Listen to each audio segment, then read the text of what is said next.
Ruth capítulo 4, y de nuevo lo repito, el Redentor nos salva del verdadero problema.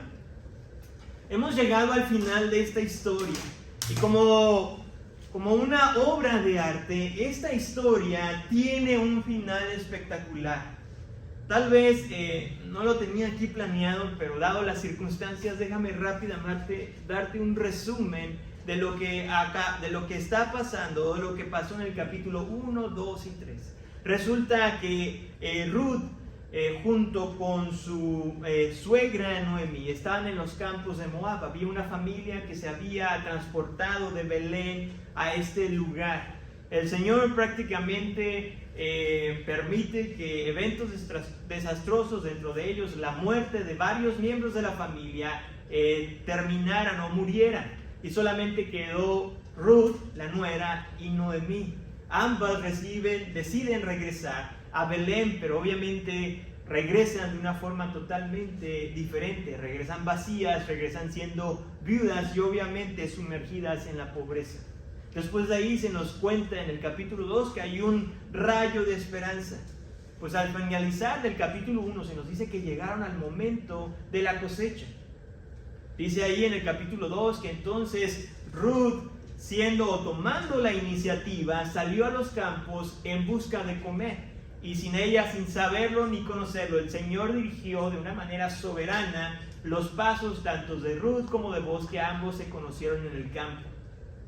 Ambos se conocieron y después de ahí surge esta relación amorosa entre ambos, ellos sin saberlo. En el capítulo 3 prácticamente nos habla ahora de la iniciativa de la suegra, quien hace una propuesta o planea una estrategia medio arriesgada, o por no decirlo muy arriesgada, en la que Ruth le propondría matrimonio a Boaz. Después de desarrollar la estrategia, todo se lleva al plan o se lleva a cabo como Noemí lo había planeado. Finalmente se nos dice que Ruth aceptó la propuesta de matrimonio. Y es aquí donde nos encontramos en el capítulo 4, donde finalmente vamos a ver la consumación de esta historia. Anteriormente yo mencioné en el sermón pasado que esta historia tiene los elementos perfectos para ser la historia romántica más bella, quizás, del Antiguo Testamento. Pues tiene de una persona o de un caballero que salva a una damisela que está en problemas. Tiene el romanticismo, pues este varón finalmente acepta el compromiso o acepta la propuesta de matrimonio. Es un hombre bien posicionado económicamente, mientras que la mujer es una mujer que vive en la pobreza. Entonces tiene cada uno de estos elementos que podría ser quizás uno de los mejores libretos de Hollywood para ponerlo en la pantalla grande. Sin embargo, esta historia no se trata de Ruth, no se trata de Boaz, no se trata de ningún personaje mencionado en este libro. Se trata de cómo Dios obra de una manera soberana para llevar a cabo sus propósitos eternos, a pesar de hombres y mujeres imperfectos como tú y como yo. Dicho de esta manera, te voy a pedir que inclines tu rostro y oremos a nuestro Dios. Señor, en esta tarde ya, Señor, venimos delante de ti, primeramente para que seas tú quien hables a través de este siervo inútil, Señor. Que me ayudes, Padre, a hablar solamente lo que tu Escritura dice. Mi Dios, de la misma manera, te pido por las personas que hoy están aquí presentes, que tú despejes cualquier, Padre, quizás actitud, Señor, contraria, Señor, a tu voluntad. Cualquier pensamiento que quiera desviar nuestra atención de lo que hoy vamos a estar compartiendo. Que nuestros corazones estén dispuestos a escuchar tu palabra, no solamente para ser animados, sino también para ser confrontados de nuestro pecado.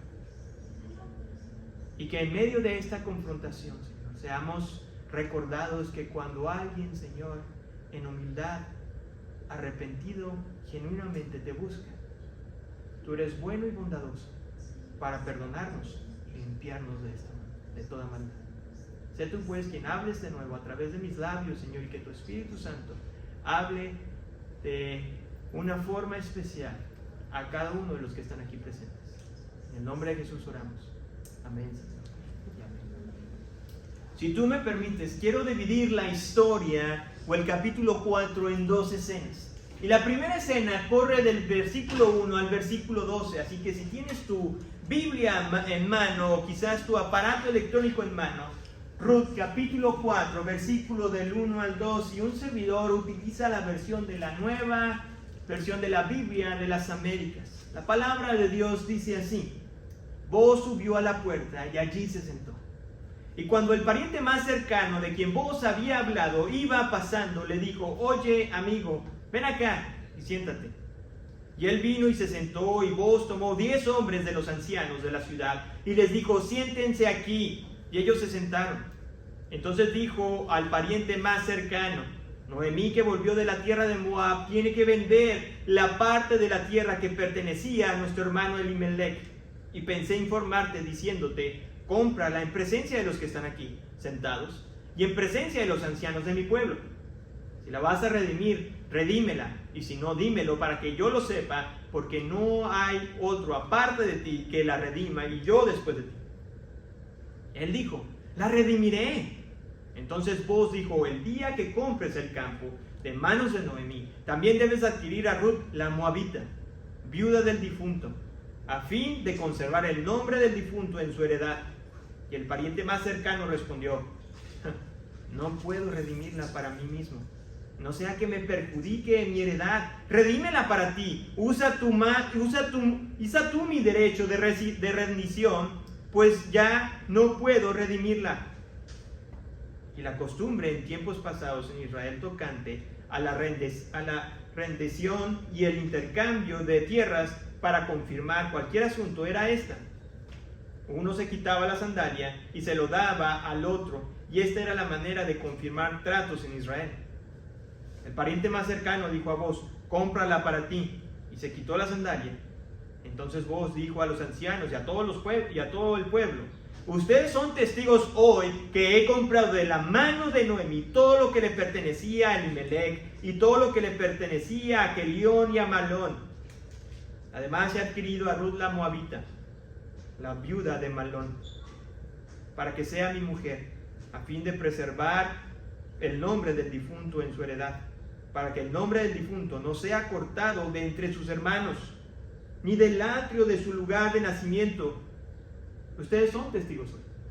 Y todo el pueblo que estaba en el atrio y los ancianos dijeron: somos testigos. Haga el Señor a la mujer que entra en tu casa como Raquel y a Lea, las cuales edificaron la casa de Israel, y que tú adquieras riquezas en Efrata y seas célebre en Belén. Además sea tu casa como la casa de Fares, el que Tamar dio a luz a Judá, por medio de la descendencia que el Señor te dará de esta joven. Resulta que en este capítulo 4 estamos viendo la diligencia y la prontitud de Boaz para resolver una situación o un compromiso que había hecho con Ruth. Anteriormente habíamos dicho que una de las cosas que hacían muy diferente o que era único en el libro de Ruth era la palabra Gesed. La palabra Gesed significa el amor bondadoso o fiel, ya sea hacia tu prójimo o el amor de Dios hacia las personas. Y constantemente vemos el amor bondadoso en beneficio a las otras personas en el libro de Ruth. En el capítulo 2 vimos el amor Gesed de Ruth al salir a buscar comida, no solamente para ella, sino también para su suegra. En el capítulo 3 vimos que ahora era Noemí la que estaba planeando de cómo poder arreglarle o proveerle un mejor futuro a su nuera Ruth. Y es aquí en el capítulo 4 donde ahora el hombre Boaz toma la iniciativa y empieza a buscar la manera de cómo resolver el asunto que se le había dejado en sus manos. Versículo 1 se nos dice que Boaz subió a la puerta y allí se sentó. Resulta que en aquel tiempo las puertas de la ciudad eran estructuras que estaban diseñadas para que alguien estuviera arriba y pudiera ver las amenazas del exterior. Pero este lugar también cumplía un propósito secundario. Y este era el tratar asuntos civiles como también judiciales. Es por eso que cuando Boaz fue a aquel lugar, a las puertas de la ciudad, era con el afán de toparse a aquel familiar. Recordemos que en el capítulo 13 nos dice que prácticamente en la noche llegaron a este acuerdo donde Ruth le dice a Boaz o le da la propuesta de matrimonio. Este acepta y le dice: no te preocupes, este asunto lo voy a resolver. Así que esta situación de Boaz de sentarse ahí, de esperar al pariente más cercano, no era una reunión planeada o no era algo que aquel familiar fuera a esperar. Simplemente estaba sentado con la expectativa de que a ver si lo podía encontrar. Sin embargo, el escritor nos da un regalo o un detalle que constantemente, si has tenido la oportunidad de leer el libro de Ruth, lo vas a ver. Y es que es la providencia de Dios trabajando a favor de sus propósitos eternos. La otra parte del versículo 1 dice así: y cuando el pariente más cercano de quien Boaz había hablado iba pasando, le dijo: oye amigo, ven acá y siéntate. Y él vino y se sentó. Déjame decirte que para nada esto es ninguna coincidencia. Esto es Dios mismo guiando los pasos de este varón hacia donde estaba ¿quién? Hacia donde estaba Boaz. Una característica muy peculiar de este libro que el autor nos ha acostumbrado es de dar los nombres o de presentar los nombres de varios personajes. Si es la primera vez que lees el libro de Ruth, o cuando lo leíste por primera vez, quizás había esa expectativa de saber quién era este varón, quién era el pariente más cercano. Sin embargo, el escritor simplemente no nos dice quién era y se refiere a él como simplemente el familiar más cercano o el pariente, o incluso en las versiones de la Reina Valera dice como el fulano. Probablemente la respuesta negativa de este varón ante la propuesta de Boaz hizo que el escritor decidiera simplemente omitir su nombre, pues no valía la pena mencionarlo. Boaz no pierde el tiempo y toma 10 varones como testigos. El escritor no nos da ninguna clase de clave o de evidencia del por qué Boaz agarró 10 varones. Pudieron haber sido 7, pudieron haber sido 5. Simplemente sabemos que siglos más tarde este fue un número requerido de testigos para realizar alguna bendición matrimonial, como también fue el número al menos mínimo que se requería de hombres para empezar una sinagoga. Pero esto fue siglos después. En los versículos 3 y 10 vamos a ver cómo Boaz había planeado cuidadosamente su estrategia, cómo se la iba a presentar al pariente más cercano. Empieza presentando la necesidad de Noemí, de la suegra, de la mujer más grande. Y empieza diciendo que esta mujer tenía que vender parte de la tierra que le pertenecía a su difunto esposo llamado Elimelech. Estas ventas tenían que hacerse dentro de la misma familia.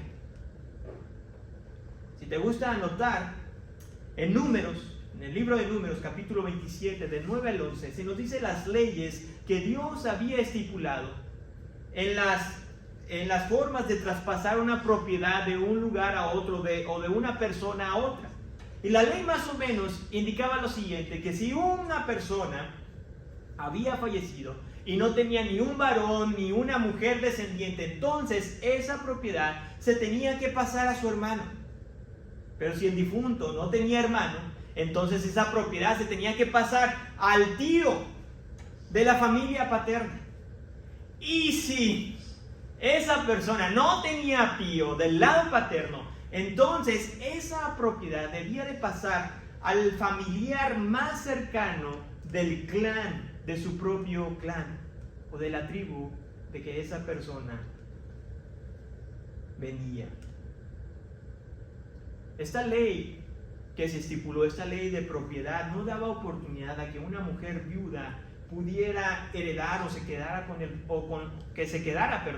con la tierra.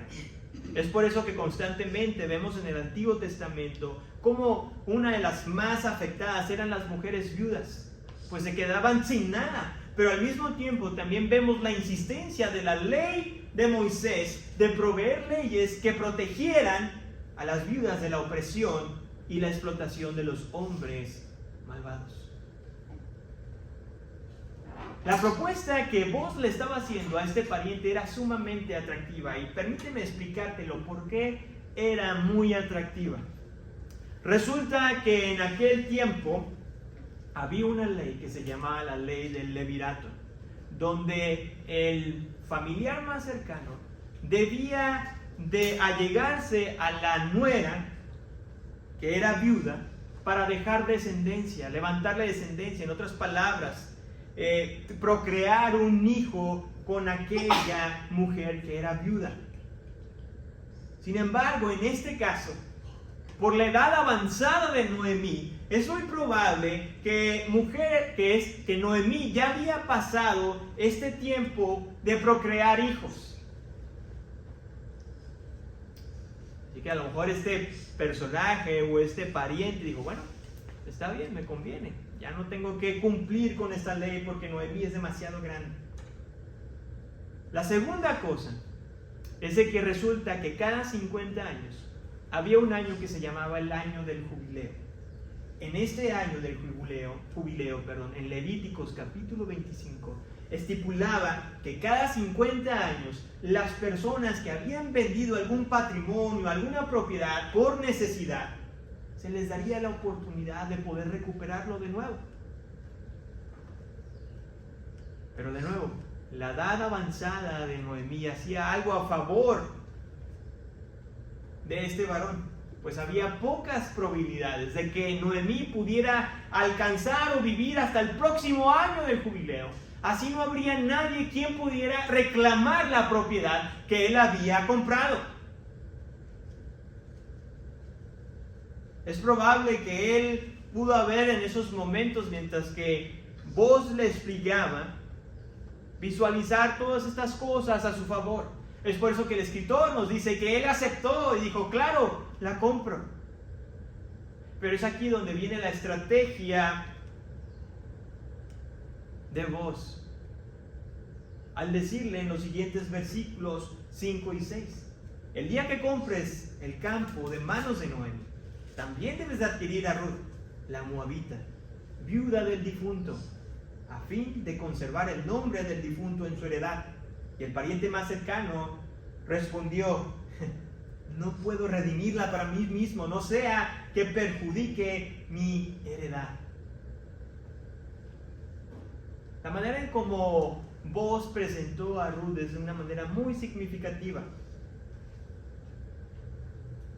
Porque ahora el pariente no solamente se tenía que ser responsable de una mujer que seguramente estaba avanzada en edad, Noemí, sino que ahora tenía que hacerse cargo de Ruth, la moabita, y así tenía que verse él obligado a cumplir con esta ley de conservar el linaje de su difunto familiar.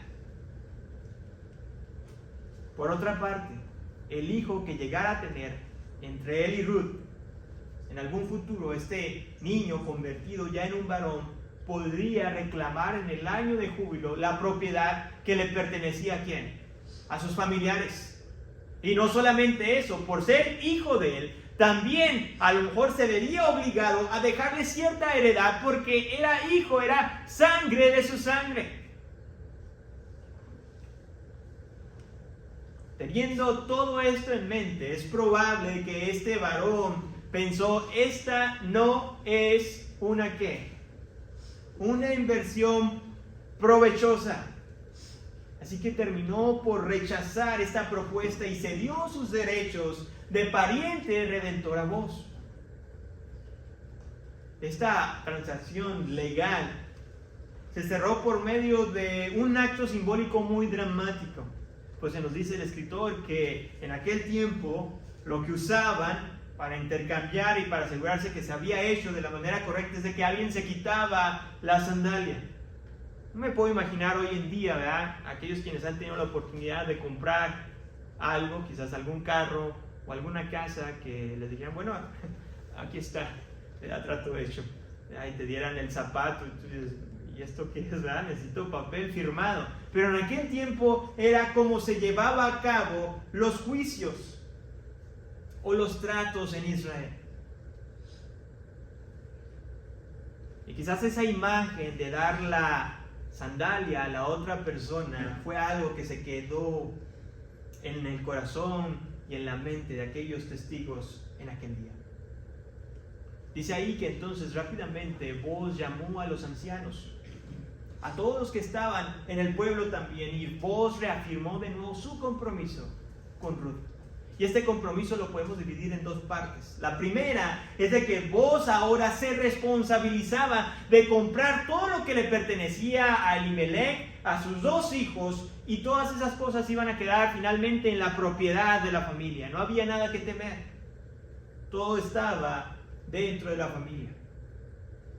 La segunda cosa es de que Booz se comprometía a casarse con la viuda de Mahlón, con Ruth, la moabita, para levantarle una descendencia y que el nombre del difunto no fuera borrado en el pueblo de Israel.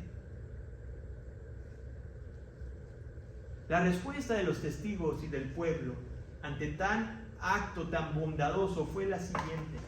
Versículo 11 y 12. Haga el Señor la mujer que entra en tu casa como Raquel y Lea, las cuales edificaron la casa de Israel, que tú adquieras riqueza en Efrata y seas célebre en Belén. Además, sea tu casa como la casa de Fares, el que Tamar dio a luz a Judá por medio de la descendencia que el Señor te dará de esta joven.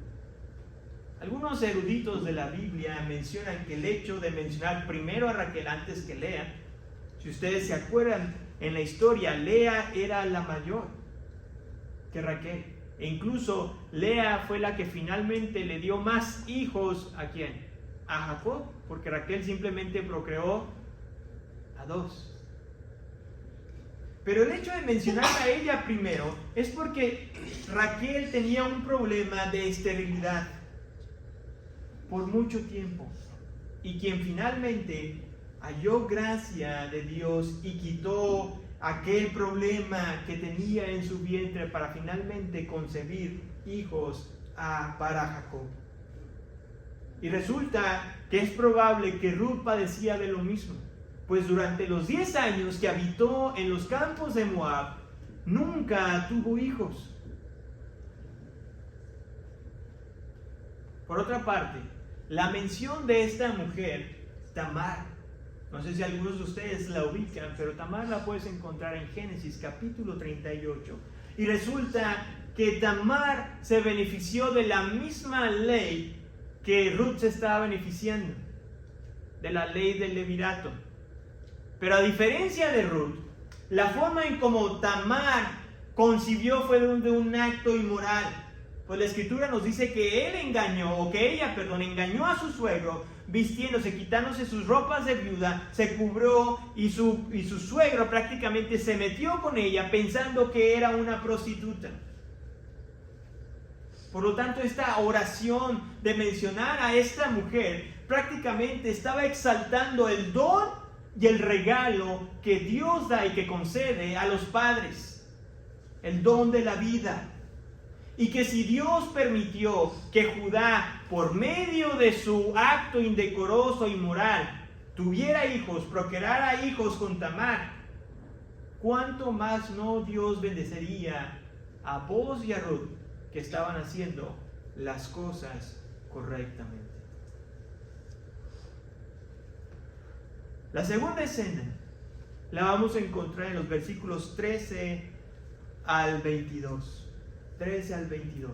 La palabra de Dios dice así: Booz tomó a Ruth, y ella fue su mujer y se llegó a ella. Y el Señor hizo que concibiera, y ella dio a luz un hijo. Entonces las mujeres dijeron a Noemí: bendito sea el Señor, que no te ha dejado hoy sin redentor, que su nombre sea célebre en Israel. Que el niño también sea para ti restaurador de tu vida, sustentador de tu vejez, porque tu nuera que te ama y que es de más valor para ti que 7 hijos, lo ha dado a luz. Entonces Noemí tomó al niño, lo puso en su regazo y se encargó de criarlo. Las mujeres vecinas le dieron un nombre y dijeron: le ha nacido un hijo a Noemí, y lo llamaron Obed, y él es el padre de Isaí y padre de David. Estas son las generaciones de Fares. Fares fue el padre de Esron, Esron el padre de Ram, Ram el padre de Aminadab, Aminadab el padre de Nazón, Nazón el padre de Salmón, Salmón el padre de Boz, Boz el padre de Obed, Obed el padre de Isaí, e Isaí fue el padre de David. En los últimos versículos de esta hermosa historia de redención, el escritor procede a relatarnos las consecuencias de cada una de las acciones de los personajes. Versículo 13 empieza a decirnos que finalmente Boz y Ruth se casaron. Y se dice que él se unió a ella. Y el Señor bendijo esta unión matrimonial al concederles ¿qué? Un hijo. Y pasa algo muy interesante en este versículo 13. Es la transición de Ruth, de haber sido una mujer extranjera, una viuda, una mujer pobre que se veía a ella misma como de menor valor que las mismas sirvientes de Boz, ahora pasa a ser la esposa ¿de quién? De Boz. Y obviamente su estatus social cambia al instante, completo. Y con eso todos los beneficios que traía de ser la esposa de Boz.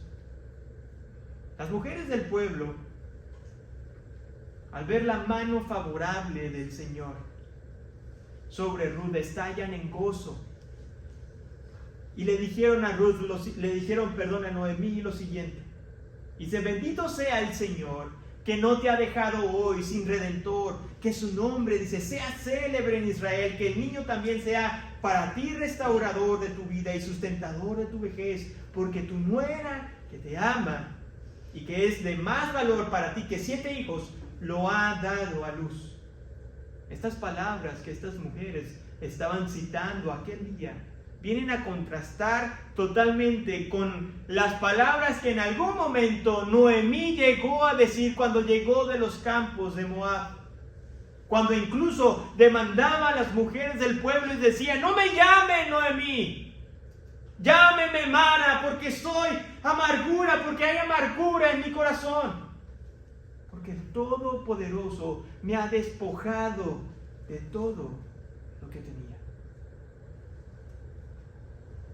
No solamente eso, sino que también estas mujeres le hacen ver de lo bendecida que era de tener a Noemí, de tener, a Ruth como nuera, quien valía más que 7 hijos. Resulta que en aquel tiempo 7 hijos era el simbolismo de la máxima bendición de una familia en el pueblo de Israel. Un servidor tiene 4, me faltan 3. Pero no sé si lo vamos a hacer. Pero era prácticamente, le estaban diciendo que Ruth a su lado era mucho mejor que 7 hijos que ella pudo haber concebido, por el amor bondadoso, por el amor Gesed que esta mujer había mostrado a su suegra. Otro aspecto digno de analizar en este versículo es lo siguiente: cuando le dicen a Noemí que su nombre sea célebre en Israel, haciendo referencia al nombre del niño. Y saben que Dios contestó la oración, la petición de estas mujeres, pero la contestó de una manera que ni ellas mismas se imaginaron. Porque el descendiente de este pequeño llamado Obed fue nada menos que el rey David. El escritor concluye este libro con una genealogía, con un árbol genealógico representativo, porque cubre alrededor desde entre Fares hasta David, cubre 9 siglos. La intención del escritor no es dar una lista detallada de cada miembro de la familia. Al contrario, sino que quiere demostrar la soberanía de Dios al llevar sus planes perfectos con personas totalmente imperfectas. Amén.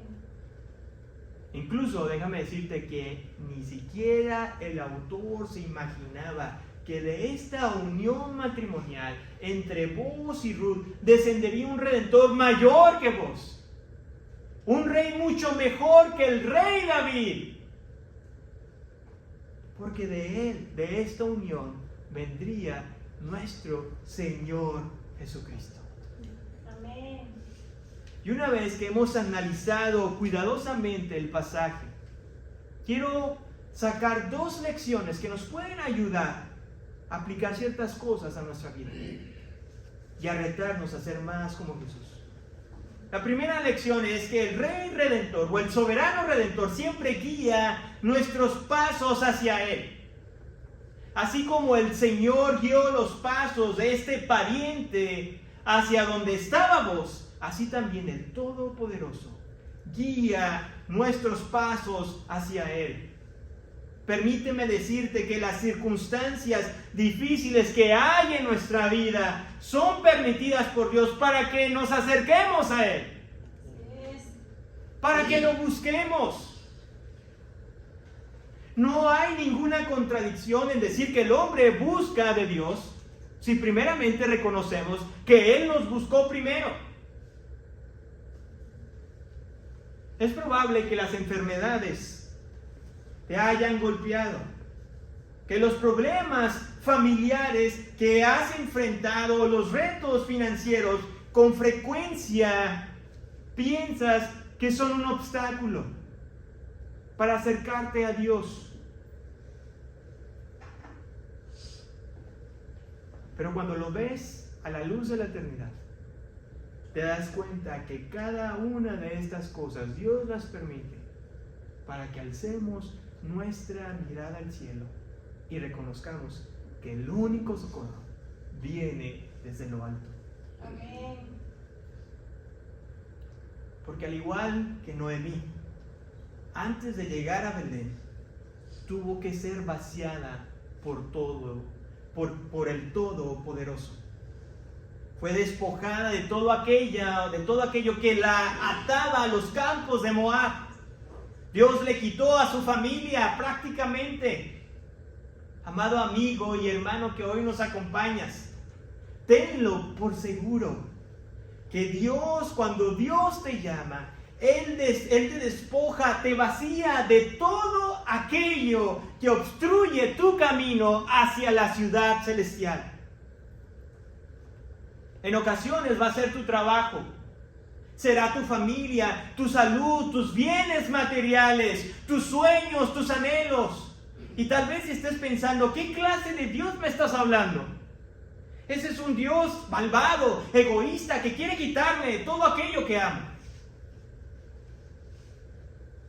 Sin embargo, cuando Él abre tus ojos espirituales y te permite ver hacia dónde te dirigías,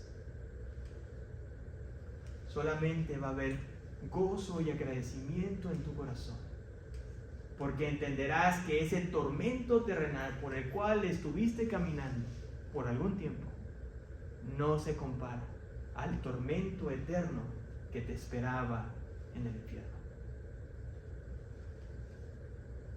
Por otra parte, el libro de Ruth nos anima a seguir proclamando las verdades de este Salvador divino, porque así como Ruth le tomó 10 años para toparse a vos en sus campos y ser testigo del plan de redención de Dios para su vida a través de vos, así también el Señor guía nuestros pasos o guía los pasos de aquellos que son llamados para salvación. Las situaciones difíciles en la vida de las personas, créeme, Dios nunca las desperdicia. Dios utiliza cada situación, cada detalle de nuestra vida para llamar nuestra atención. Así es. Para llamar la atención de aquella persona por la cual tú constantemente estás orando. Por lo tanto, no te desanimes de proclamar las bondades de Dios a aquellas personas que tú amas. Porque quizás nosotros vemos barreras, pero Dios ve puentes. Nosotros oímos argumentos, pero el Señor escucha el clamor.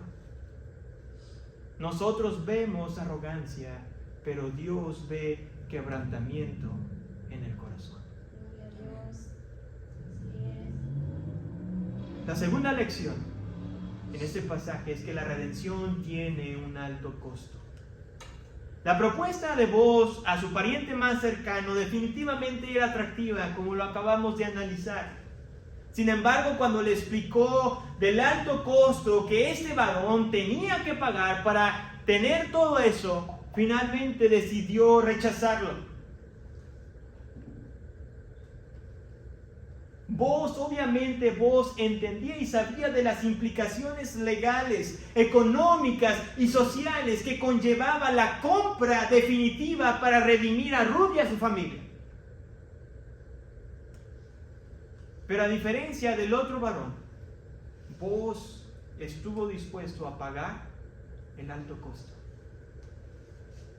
De la misma forma, Jesús, el Hijo de Dios, estuvo dispuesto a redimir la vida de muchos a pesar del alto costo que había. Permíteme decirte que la redención del hombre es costosa. No porque hay una suma de dinero extravagante, pues algún que otro rico quizás podría comprar su salvación. La redención del alma es costosa, no porque involucre un acto heroico de dar tu vida por otra persona, porque a través del tiempo hemos aprendido que hay personas que sacrifican sus vidas por otras. La redención, la salvación de nuestras almas es altamente costosa por la deuda que es divinamente infinita y difícil de pagarle a Dios.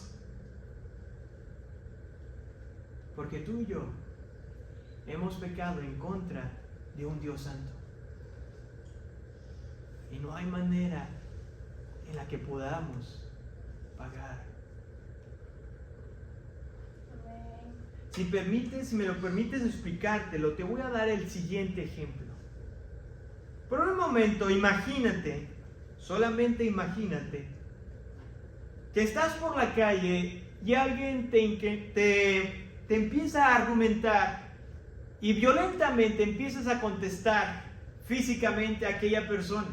Lo empiezas a golpear, el oficial se da cuenta de tus hechos, te mete a la cárcel y una vez de analizar las evidencias va a dar un veredicto de acuerdo a tu crimen. Dependiendo de los daños que has cometido a la víctima, te pondrá alguna multa. Quizás, si eres una persona que económicamente eres pudiente, vas a tener la oportunidad de pagar la deuda que se te acaba de dar para salir de la cárcel. Sin embargo, la historia sería muy diferente si tú y yo estuviéramos agregando al presidente de los Estados Unidos. La historia cambiaría totalmente. Es más, con el simple hecho de aventarle un zapato es más que suficiente para que a ti y a mí nos pongan en la cárcel. Asumiendo que la gran mayoría de los que estamos aquí somos de otro país, no solamente seríamos puestos en la cárcel por un crimen, pero también nos considerarían como terroristas por atentar contra la vida de la persona más influyente e importante de los Estados Unidos. Si esto es con un líder de un país, ¿cuánto más grave es nuestra ofensa con aquel que creó el universo? Amén. Nuestra ofensa es mucho mayor, es infinitamente mayor. Por eso nuestra incapacidad de poderle pagar o de poder retribuir la ofensa, de decirle, aquí está, ya pagué, Dios.